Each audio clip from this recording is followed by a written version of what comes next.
Thanks, everybody. Can everybody hear me? Good? All right, I've got 5 minutes, and so what I'm going to talk about, this is actually a great segue. We're going to talk about our approach to branding. Everybody's got brands, and everyone has an idea about what brands are going to be successful in this industry. Our approach, just click forward here, maybe. There we go. Our approach to branding is that we care about where the consumer in the industry is now. We're currently an operator in Ohio, and one of the reasons why we're here is we're capitalizing our operation in Michigan currently. There's a lot of discussion about who are the new consumers going to be in the space and where are they coming from.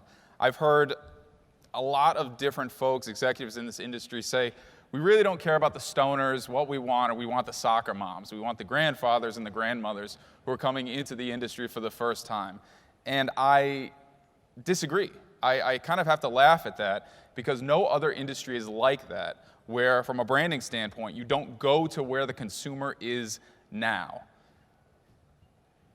The culture in this space is going to drive the direction of consumer appetites and preferences for a while, not forever. There probably will be a generational changeover where it becomes much more of a standardized consumer-facing business. However, for the time being, the industry is not really paying too much attention to where the culture is currently. If you're an investor in this space, go to events that are cannabis-centric. I challenge you to go to the Cannabis Cup, or go to Hash Bash in Ann Arbor, or go to one of these events that is very cannabis-specific, and you'll see that the consumer is not a whole lot of soccer moms.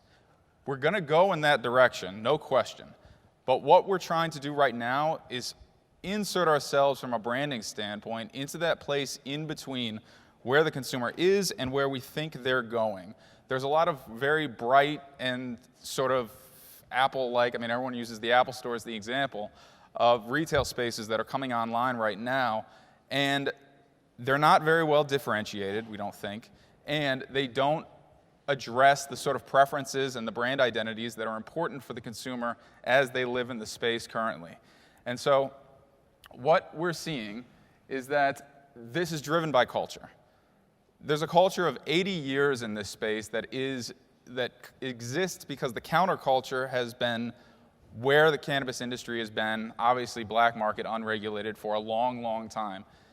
Cannabis is kind of a beacon in the middle of the counterculture, and to not address that and recognize its place is a mistake, especially going into adult markets, where medical concerns and medical preferences are less important. You need to tailor brands, you need to tailor products around what exactly it is that your consumer is seeking. Are they seeking a high THC experience? Are they seeking something that's going to mellow them out? Are they seeking a beverage or a different product line, a different form factor, in a way that they can consume and have an experience? It's not all about the medical consumer. It's not all alcohol branding. We need to find a place to exist in the space that isn't just that. And it's a lot of that. You've heard now that folks are coming into the industry from 3 different places, largely. It's expanding a little bit, but it's alcohol, tobacco, or pharma. That's the conversation that's been going on for a while now.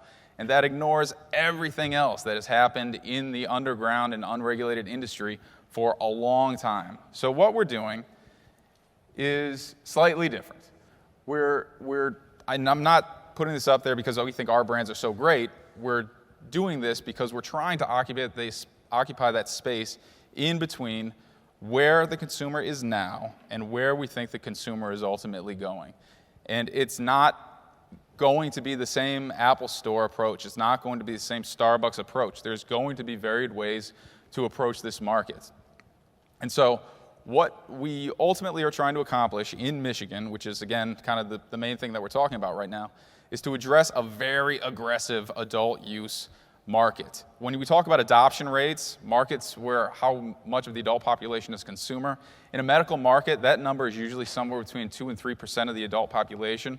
In an adult use market, it tends to be somewhere around 15% of the adult population.